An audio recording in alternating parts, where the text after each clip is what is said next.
Once upon a midnight weary, while I pondered, weak and weary, over many a quaint of curious volume of forgotten lore, while I nodded, nearly napping, suddenly there came a tapping, as of someone gently rapping at my chamber door.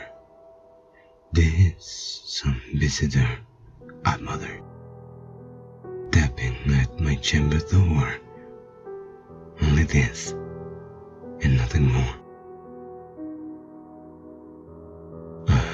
Distinctly I remember it was in the bleak December, and each separate dying ember wrote its ghost upon the floor.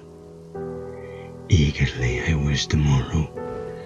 Vainly I had sought to borrow from my books sources of sorrow for the lost Lenore, for the rare and radiant maiden whom the angels name Lenore, nameless here forevermore. And the silken, sad, uncertain rustling of each purple curtain thrilled me, filled me with fantastic terrors never felt before, so that now, to still the beating of my heart, I stood repeating, "'Tis some visitors entertaining entrance at my chamber door, some late visitors entertaining entrance at my chamber door. This it is, and nothing more."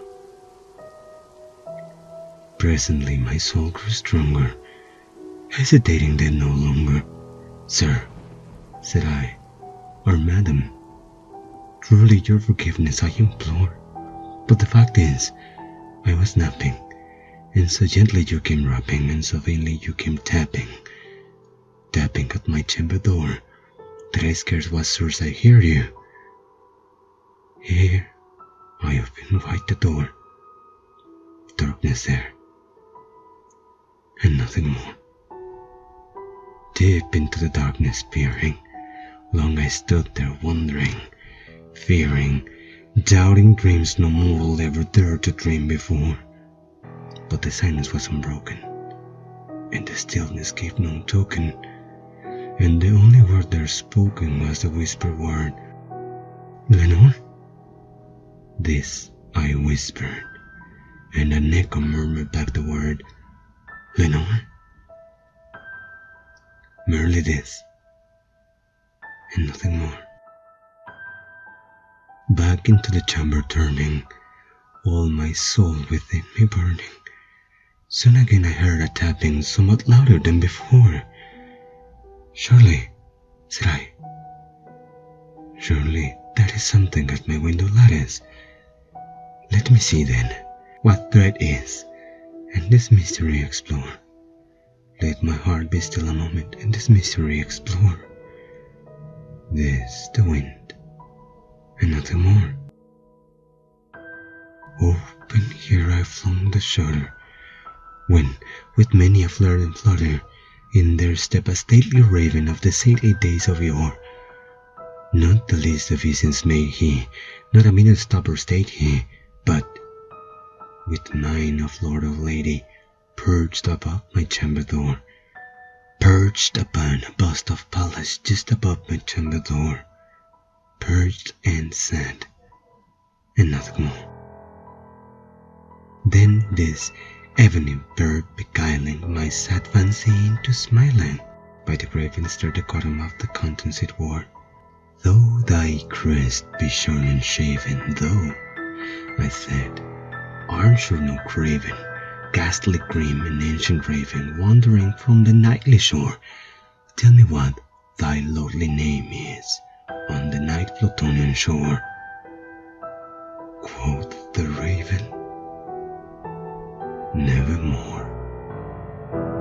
Much I marveled this ungainly fall to hear discourse so plainly, though its answer little meaning, little relevance it bore, for we cannot help agreeing that no living human being ever yet was blessed with seeing a bird above his chamber door, bird or beast upon the sculptured bust above his chamber door, with such a name as Nevermore. But the raven, sitting lonely on the placid bust, spoke only that one word, as if his soul in that one word he did outpour. Nothing farther than he uttered, not a feather than he fluttered, till I scarcely more than muttered, "Other friends have flown before. On the morrow he will leave me, as my hopes have flown before." The bird said, "Nevermore."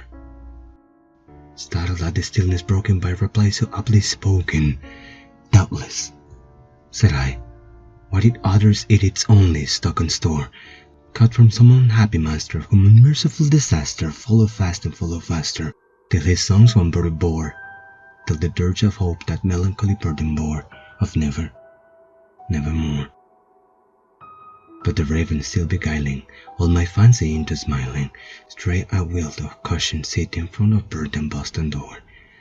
Then, upon the velvet sinking, I betook myself to linking fancy unto fancy, thinking what this ominous bird of yore, what this grim, ungainly, ghastly count, and ominous bird of yore meant in croaking, "Nevermore." This I sat engaged in guessing, but no syllable expressing to the full whose fiery eyes now burdened into my bosom core. This and more I sat divining, with my head at ease reclining on the cushion's velvet lining that the lamplight gloated o'er, but whose velvet violet lining with the lamplight gloating o'er she shall press. Nevermore. Then, methought, the air grew denser, perfumed from an unseen censer, sung by seraphim whose footfalls tinkle on the tufted floor. "Wretched," I cried, "thy God hath lent thee, by this angel he hath sent thee, respite, respite and nepenthe from the memories of Lenore. Quaff this kind nepenthe and forgot this lost Lenore." Quoth the raven, "Nevermore." "Prophet," said I, "think of evil. Prophet still, if bird or devil, whether temper sent or whether temper toast thee here ashore. Desolate yet out undaunted, on this desert land enchanted, on this home by horror hunted, tell me truly, I implore, is there balm in Gilead? Tell me, I implore." Quoth the raven, "Nevermore." "Prophet," said I, "think of evil. Prophet still, if bird or devil, by that heaven that bends above us, by the God we both adore, tell this soul with sorrow laden if, within the distant Aden, this shall clasp a sainted maiden whom the angels name Lenore, clasp a rare in Raden maiden whom the angels name Lenore."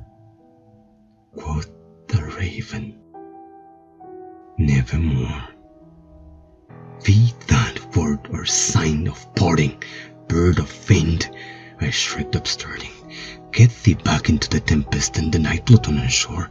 Leave no black plume as a token of that light thy soul had spoken.